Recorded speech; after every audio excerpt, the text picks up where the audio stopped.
Ebusia me de we call Akyemansa mensene no emu ene se ahema ene ahemfuku ewo ho no mo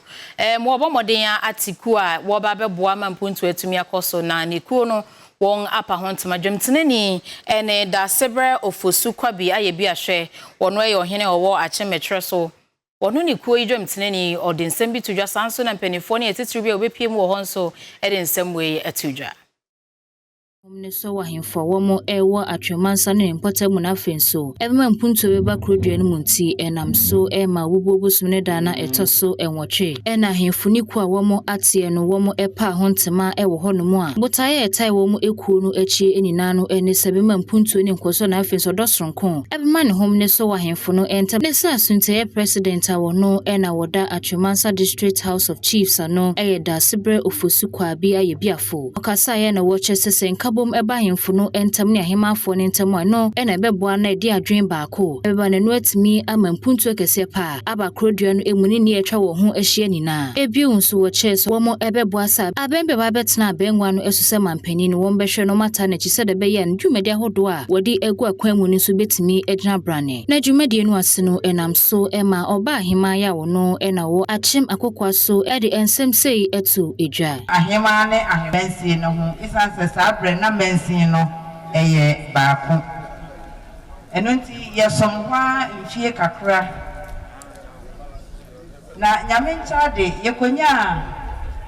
obakukudrufo bi a eye onabo Esther Obendapa isanse sabre no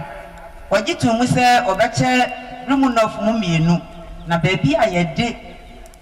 yi ebefa enti ayirebi eji ofuasenso eji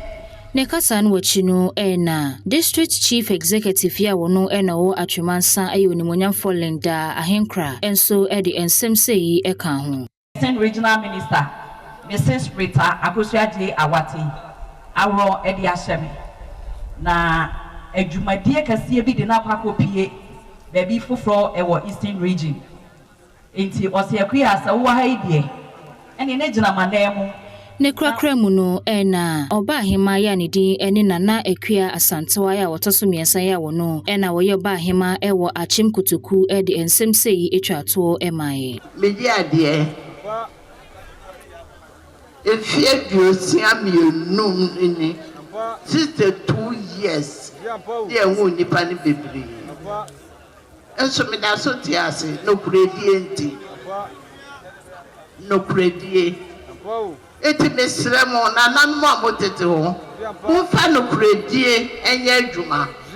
na obi asase esanso odom asase sunti udu tumi airport sisi no eko roka wa fa betri enye nesa enye sa ne obeken bia no o kan ebetia ahenkwa bi somowa pomodia na nye wonso no kakra no a oye no ono nso nye bi no fa nigie sense makoje adi mama we eyi ahomete wo awoye ho hwie eti nananom amahia mesremo medi Nyankopon sremo ndi panyifo a modida abaya no mesremo edidi ja eni muna enenam